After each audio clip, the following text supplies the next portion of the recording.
Hi, James. Thanks very much for doing this. It is interesting. We don't talk to enough debt funds, I think, and it's a big chunk of the market. I think for a long time, probably people have just dismissed debt funds because it was all going the wrong way. But I think now there's an opportunity, and it's quite timely that we get to talk to you and find out more about what INVESCO Bond Income Trust is doing. So as usual, do you want to sort of start off with tell us a little bit about the fund and how you're going about running it, please? Sure. Yeah, well, thank you very much for having me on the show. Yes, so INVESCO Bond Income Plus, or BIPS, which is the stock market ticker. It is an income-focused investment trust, so it invests predominantly in the high-yield bond market. My background is as a credit analyst. That's the bond equivalent of an equity analyst, and my focus has always been on the high-yield bond market. For some time now, high-yield bonds haven't really been offering high yields, but today it's a totally different story, and there's certainly a lot of high-yielding bonds out there. So for me, it's a very exciting time to be able to talk about the high-yield bond market and BIPS. BIPS itself is a £320 million investment trust.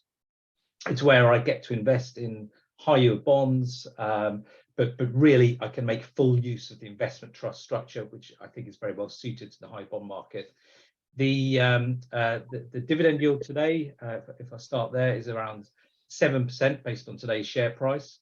The trust is actually earning more than that, but that is based on paying an 11.5p dividend. That dividend was recently announced by the board as an increase, actually.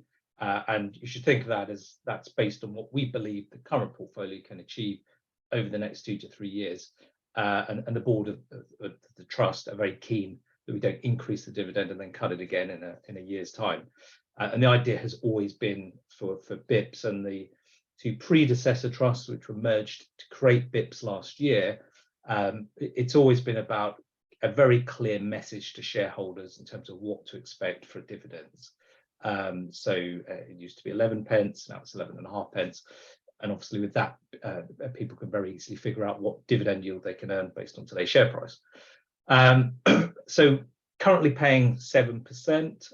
As I say, BIPS is earning quite a lot more than that, and of course that extra income will be kept in the trust and reinvested, and obviously you'll see that in the net asset value. Another reason I'm really excited about our markets at the moment and BIPS is the potential for capital gains in bond markets from this point, in addition to a good level of income. And that's really very simply because bonds are a contractual obligation from a company or a government, but we focus on bonds issued by companies. So they must be repaid at a price of 100. At maturity. That's the typical repayment price for a bond for the vast majority. That's a contractual obligation, and with an average price in the portfolio today of around 86, because we have had this savage repricing of bond markets this year, and excuse me, an average maturity of around 5 years, you can add what we call the pull to par, so that capital increase as bonds go back from average price of 86 today to 100 over the 5 years. You can add that pull to par, that yield to the income, and you get a pretty attractive all-in yield today. Specifically for BIPS, the fund's current gross redemption yield is around 9.6%. I don't know how familiar listeners are with bonds, but I mean, gross redemption yield can be a complicated sounding term if you're not a bond person. But essentially, the gross redemption yield is simply the all-in yield. So it's adding up the interest part plus the capital appreciation part, if it's there, which it certainly is right now, as a bond pulls back to par over time. So as I say, that's around 9.6% today on the portfolio. And then the final part of the puzzle to get excited about for BIPS specifically, so I manage 3 funds, but BIPS is the investment trust that I manage. Because it's an investment trust, it's a closed-ended fund, obviously. I can use gearing or borrowing. It has to be done carefully, of course. and today we're at around 20% of the net asset value. So yeah, I'm sure everyone appreciates how this works, but that increases the size of the portfolio by 20%. And of course, that means it amplifies the 9.6% yield on the portfolio by another 20%. So gets us to well over a double-digit return profile. It's a nice time for me to be able to talk about the high bond market and BIPs because there is so much more yield available today. Having said that, I can't just, I shouldn't just sit here and wax lyrical and ignore the challenges that lie ahead over the next year or so. There are a lot of macro issues to worry about. Everyone's aware of that. We have a cost of living crisis, mortgage rates have shot up, an ongoing energy crisis, inflation is still high, none of which are good for consumers and for economic growth. And certainly for high yield bonds, that is something we still need to worry about over the next several quarters. But we can manage the fund with that in mind. Some of the mitigants we use, we keep a very diversified portfolio. So we have bonds from over 180 different companies within the trust. We've got a team of very experienced credit analysts. That was my background before becoming a fund manager. And our job as a team will be to navigate the portfolio through a more challenging economic environment going forward. And really the good news today is that we can get a very good income right now without having to venture into the riskiest parts of the higher bond market. And if your listeners are familiar with the rating agencies, I'm broadly speaking about the CCC rated part of the higher bond market. That is the part of the market that I'm most worried about for next year, just broadly speaking. And maybe to kind of just give an example, give a really good example actually of a recent purchase of a bond from a company that people will be familiar with, but it does sit in the very low credit risk category.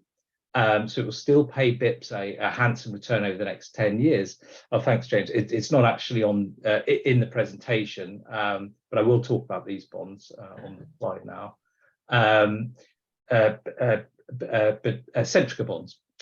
So 3 or 4 weeks ago, during the pension fund turmoil, the LDI turmoil in the UK, able to buy Centrica bonds with a coupon of 7%. So these are investment grade rated bonds.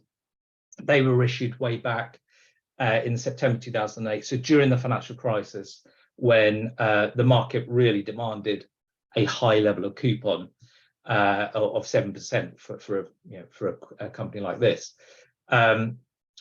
Obviously, over the next decade, with yields falling to the levels that they fell to, the price on that bond increased dramatically to about 160.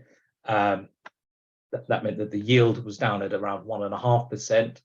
And then a few weeks ago, obviously this has been a bad year for bonds, so these bonds are traded down. Then we had some forced selling, and we were most likely buying these bonds from a forced seller in that market, picking those bonds up at a price of 100. So having gone from 160 in 2021 to 100, and with 10 years left to maturity, paying 7% interest each year, that's not even a high yield bond, it's an investment grade rated bond. And I can buy that for BIPs and feel very comfortable that it will pay our shareholders that contracted, and again, that's very important. It's very different to a dividend, that contracted 7% every year for the next decade. And that example is before I've even ventured into the world of high yield bonds, where you have to think more about the credit risks of the companies whose bonds you're buying. So yeah, I think there's a lot of challenges ahead still for economies, but for income investors today, there's the potential to put together a really nice portfolio that is built to weather those challenges.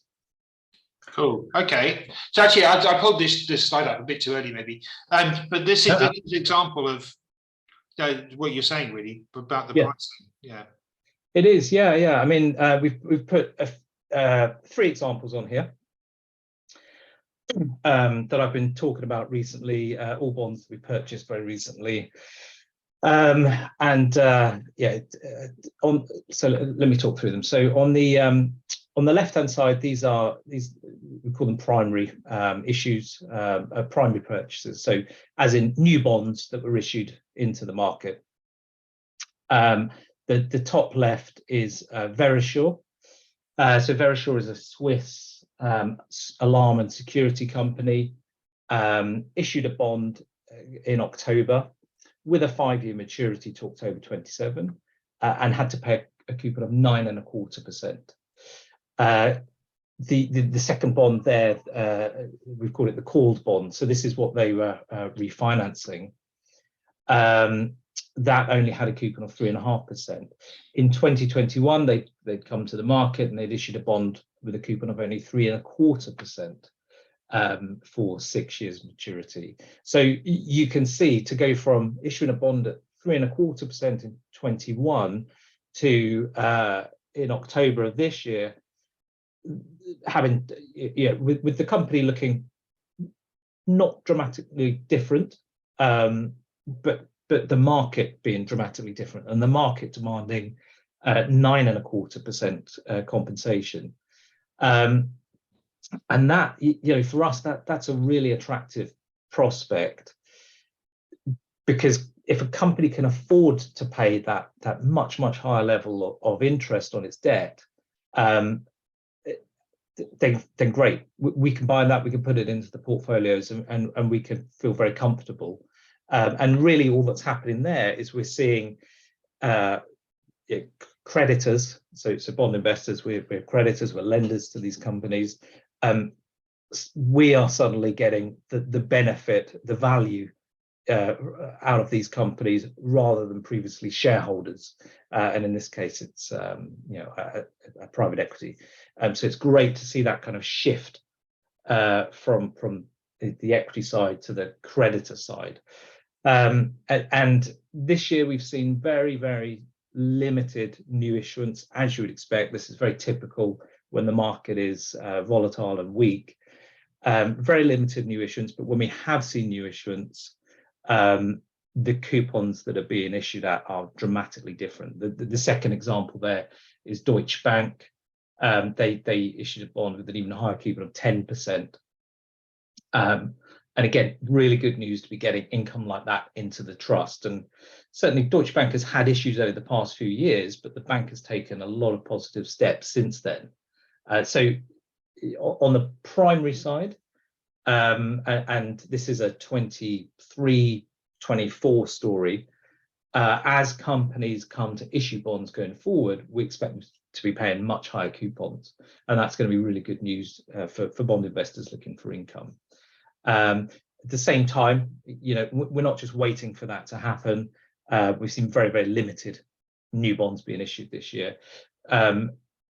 In the secondary market, there's some really interesting opportunities right now. So I've included on the right-hand side of this slide a bond from Asda. This is their senior secured bond. So they also have junior bonds. It was issued in 2021 during a very strong time in the market, and so the market at the time said, "Fine, we'll lend to you at 4.5% coupon for 5 years." Subsequently, we've been through this huge repricing to high yields across the board, and so the price of that bond fell from its issue price of 100 to the price that we bought some that I've included here of 77.75, so call it 78. So fallen 22 points, meaning by the time we get back to 2026, provided Asda hasn't gone bust, and we don't think that it will, Asda will have to pay us back 100 in February 2026, and that's 22 points of upside from where we bought them. In the interim, we'll also be earning over those 3.5 years the 4.5% coupon. So that's 4.5 points times by 3.5 to give you another 15.75 points of coupon. Add that with the capital gain as we have that pull to par, and you're looking at a close to 50% total return profile for that bond over the next 3.5 years. And actually, I'd also expect to get to that point earlier than 3.5 years, because companies will typically refinance a bond about a year earlier than the actual maturity. So provided we've done the credit work, provided we understand the risks with ASDA, then that's a fantastic looking return profile for us to be investing in, and actually stacks up pretty well against what you can get from equities. The key difference being it's contractually obligated. Anything? Yeah, yes, please. Do you ever buy floating rate debt, or is all of this fixed interest? The majority of this portfolio is fixed rate. We don't invest in leverage loans. So leverage loans are typically floating rate, are always floating rate. There are floating rate bonds out there. They're a relatively small part of our market, and they don't often behave in the way that you would hope they would. I mean, they do. You are able to strip out the interest rate sensitivity element. That's great, but they don't just sit there at a price of par. There's still the credit risk component, which has to be priced. And so a lot of floating rate notes over the years have been priced to the advantage of the issuer. So they're getting, because people, investors are concerned about the potential, were concerned about the potential for rising rates. The issuer said, okay, but we'll pay you slightly less on the overall coupon at the start. So they haven't necessarily stacked up well against their a fixed rate bond equivalent. And then, as I say, the credit risk still matters, and has been repriced. So a lot of floating rate notes are still trading below par. I mean, there are other tools that we can use if we're worried about rate sensitivity, and that is what we did at the start of this year. So keeping the rate sensitivity on the portfolio low, which is what we had at the start of this year. That means focusing our holdings on shorter dated bonds that have less duration, avoiding bonds that a lot of bonds that have been issued over the past several years with very low coupons, and the factors that go into rate sensitivity for a bond is not just the time to maturity, it's also the coupon. So a low coupon adds to that rate sensitivity as well. So for us, we haven't been particularly enamored with the levels of yield that have been on offer in the market for several years, and certainly at the end of last year, after a very strong rally coming out of February, March 2020, at the end of last year, we felt that yields were generally quite low, and so the portfolio reflected that. We had liquidity, we had a shorter duration, which means less rate sensitivity, and a more cautious profile in terms of credit quality. Obviously, there is gearing on the portfolio, so when the market falls, that gearing amplifies the impact of market falls. But I'm actually quite pleased that, given that gearing, we've managed to for most of the year be ahead of the index in Europe, and just very recently have moved to kind of very equal in terms of performance. Obviously, what you do have now is we've got a portfolio that has got the gearing in it, and that gearing will help us on the upsides. And going back to that point about pull to par. Sure. So do you actually measure what the duration of the portfolio is? Is that something you actually kind of target?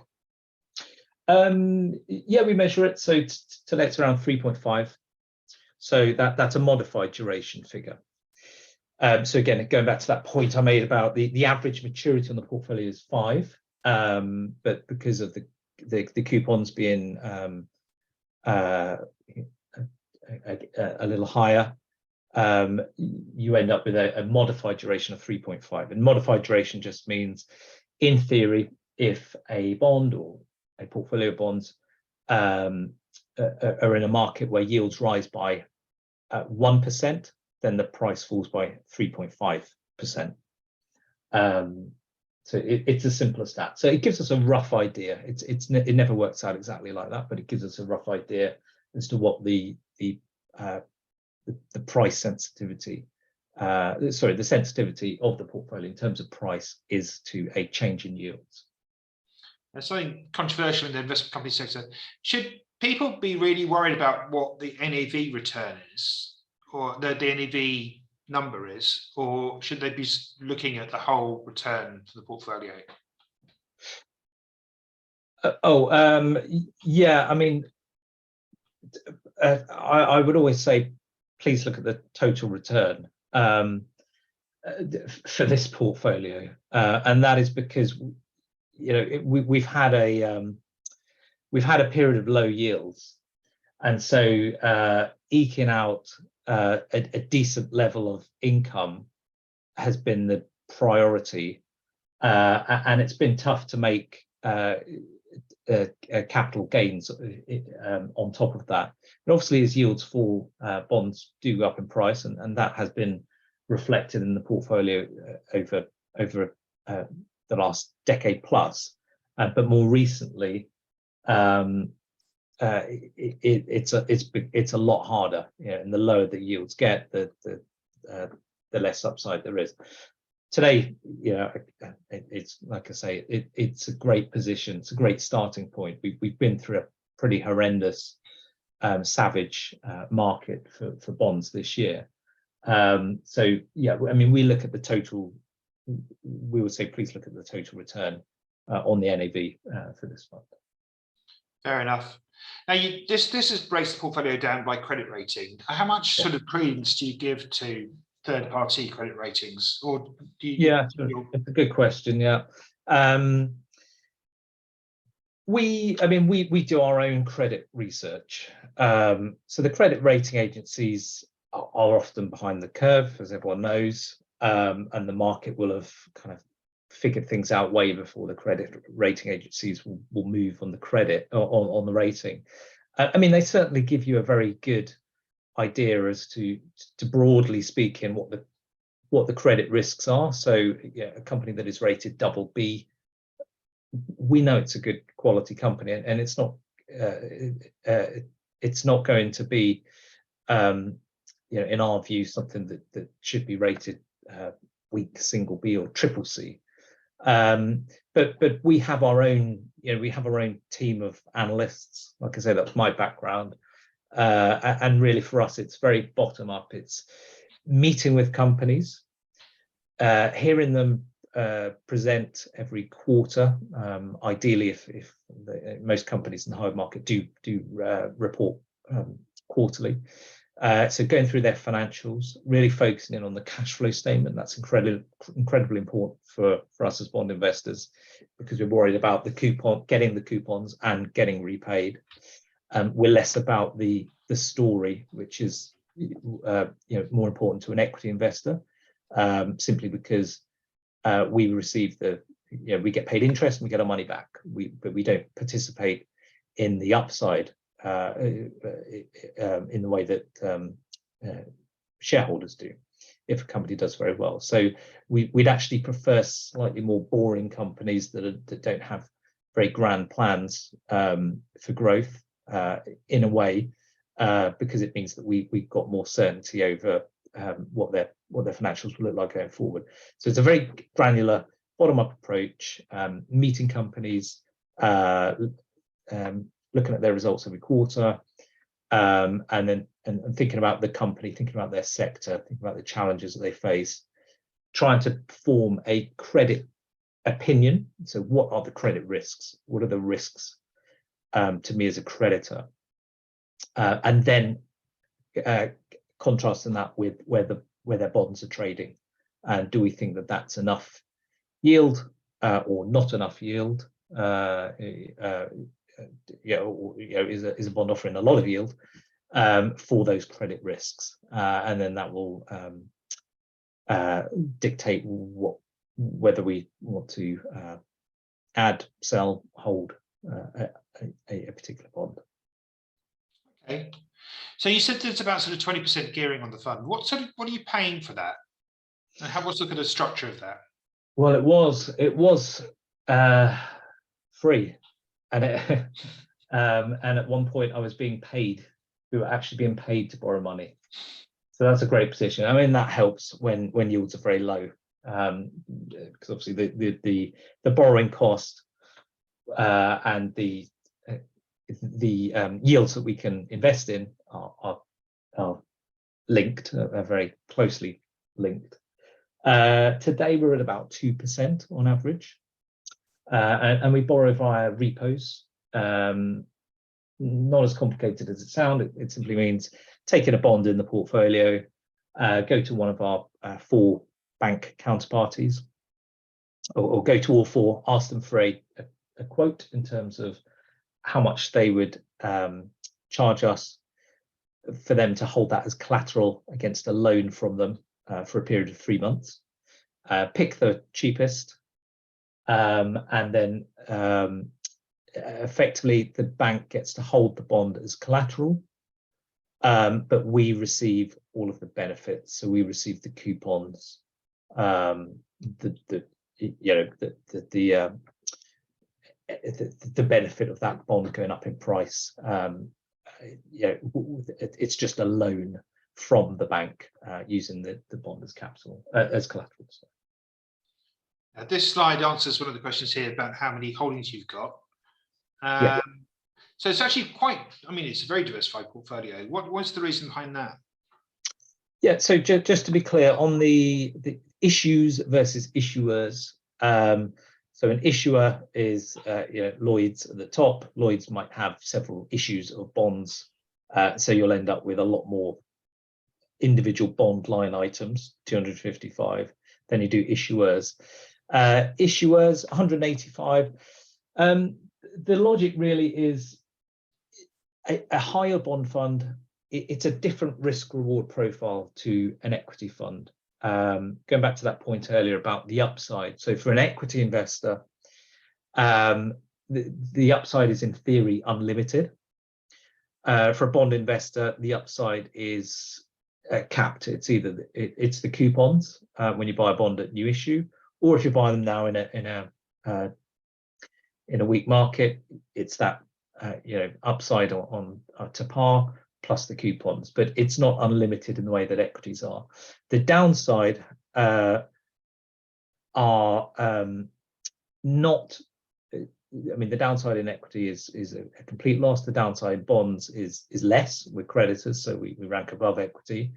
But the risk reward for us, we need to just be careful that we take into account the fact that the upside is far more limited and the downside doesn't look dramatically different. We can still lose 50-60% of the capital on a particular bond, even going through a restructuring and coming out the other side owning the equity. So really, diversification, I think, is something very important for a higher bond fund, because it is a different risk reward profile to an equity fund. I've got equity colleagues who have funds that might have 30 or 40 positions in them. It's a very concentrated, very different approach. Fair enough. How much sort of dealing are you doing on this, and on how often you hold things through to maturity or until they get called? Yeah, so obviously we've been very active this year. Lots and lots to do and to think about and to trade in and out of. And I'd say this year turnover is around 25 to 30% of the fund, and it's typically a little less than that. The way I explain it is, when we buy a bond, we've got to be thinking about holding that to maturity. That's, we've got to be comfortable that we can hold this to maturity, and we have a good enough view on the credit profile that we can confidently say that we'd be happy to do that. Then, of course, what happens is things change. The company's fortunes change. What we're really looking for is companies that are on an improving trend. And if they are, that might mean that their bonds start to rally in price, as in the yield goes down. And then we may review whether we think we're receiving enough yield at that point for our understanding of the credit risks. And then conversely, a bond might, a company that's issued a bond might start to perform more poorly. And so we may decide to reassess, and perhaps we're not getting paid sufficiently. And so we may look to sell a position. So we will be constantly assessing all of the holdings in the portfolio based on what the credit analysts are thinking of their the latest view of a particular company. Good. All right then. There's some performance numbers there. So I think you're saying at the beginning. So obviously, yields have been going up. That's been driving down NAVs because obviously the existing portfolio positions to high yield goes down. So looking forward, then, what's the sort of outlook for the fund?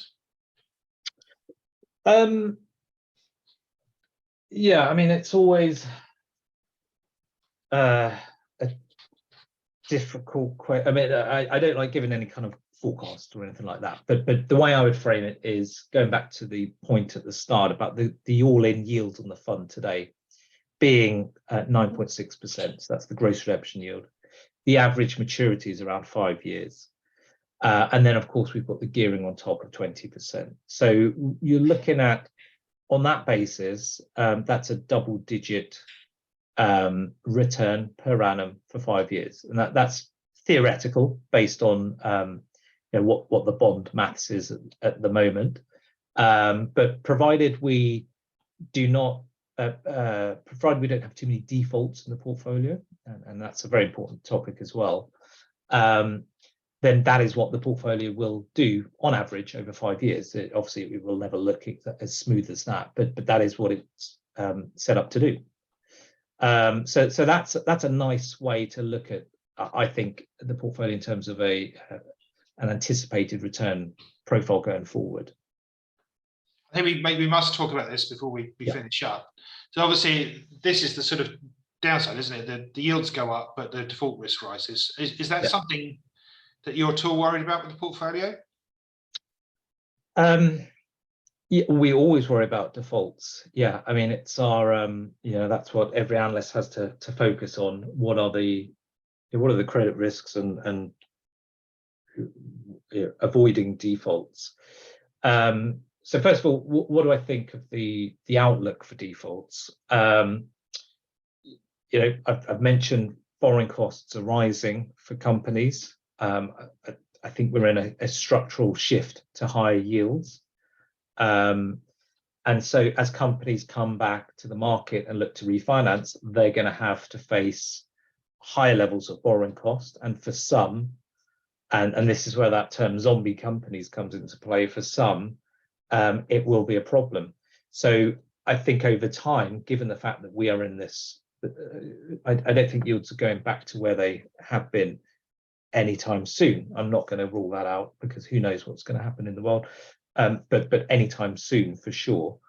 I feel comfortable to say. So given that, you're going to see a lot of companies becoming exposed to this high borrowing cost environment. Plus, of course, we've got what looks like a tough year in terms of recessionary threats next year. So we've got to think about that. So I think with companies facing high borrowing costs and a weaker economic environment, broadly speaking, it is sensible to expect default rates to be higher than they have for several years. So again, it's our job as analysts and fund managers to navigate that environment very carefully. The chart that you've got up here, this is the Moody's trailing, and then everything trailing default rate, and then everything to the right of that purple line is their forecast. And that's, like any forecasting, that's impossible. They got it totally wrong in the start of 2020, or during the start of the COVID crisis in 20. And no doubt this will be wrong. These figures will be wrong, but I think directionally, I would agree with this. I don't see any reason to not think that directionally defaults will rise. But the other point I would make is that, a default rarely means a total loss for bondholder. We are creditors, so there is normally some value to be salvaged. And a typical process is that the balance sheet will have to be restructured in some way, and that will involve reducing debt. And typically that will mean bondholders agree to reduce their debt in exchange for the equity. So the value transfers, or the ownership transfers from shareholders to bondholders. And that in itself can sometimes prove to be a very attractive investment in its own right. And that's something we refer to as distressed investing. Again, because defaults come with the territory of investing in high yield, it's something that we've obviously got experience of handling on the team. We know how to approach a distressed situation. We've been through restructurings. In INVESCO, the desk in Henley, so my team, we are a very large participant in the European high bond market. So that means we will typically end up, if we want to, with a place on a restructuring committee. So maybe 4 to 6 investment firms who want to drive the process on behalf of all bondholders to get the best outcome. So I've got experience of that over the years. Most of my colleagues have got experience of that over the years. And sometimes, as I say, purchasing a bond at a distressed price, so distressed investing, or adding to a position because we think that there is value to be had going through a restructuring, buying bonds at a price of 40 or 30 because we think that there could be upside 2 to 3 years down the line, which equates to something more like 80 or even a price of 100. That's something that we've got a lot of experience of doing in the team. So defaults are not always as scary as they sound, and we'll often say, that there's a couple of distressed situations within the portfolio, and they may not be situations that we've kind of wandered into. We've actually actively sought them out. And a great example there would be Petra Diamonds. So during the COVID crisis, buying their bonds at 30 to 35 with the intention of going through a restructuring, and coming out of that as 95% shareholders, so owning 95% of the equity, and on an old bond term basis, the recovery was about 80 cents on the dollar. So that's a 100% return from a distressed investment. Yeah, so not bad if you get it. Not bad if you can get it, yeah. But it's always it's a marginal part of the portfolio, but it can be very profitable. Great. Well, thanks. We've covered an awful lot of ground. I'm conscious we've gone on longer than we should have done, but there we go. Thank you very much, though, for your time this morning, Rhys. I think it's really interesting. Obviously, there's a lot of questions that we didn't even get around to, so we should get you back again soon and cover more of those. But in the meantime, good luck with it all, and we'll talk to you again soon. Thank you. Thanks all. We will be back next week talking to Stuart Widdowson, the Dissian, who is celebrating, I think, at the moment because he's just had another couple of bids on the things in his portfolio. And then on the 16th, it's CC Japan and Income and Growth, and then we'll be breaking for the Christmas kind of New Year period. But Andrew will be back with me on the 6th of January, and I think we're trying to do some kind of roundup of 2022 again. So thanks very much for listening today, and we'll see you next week.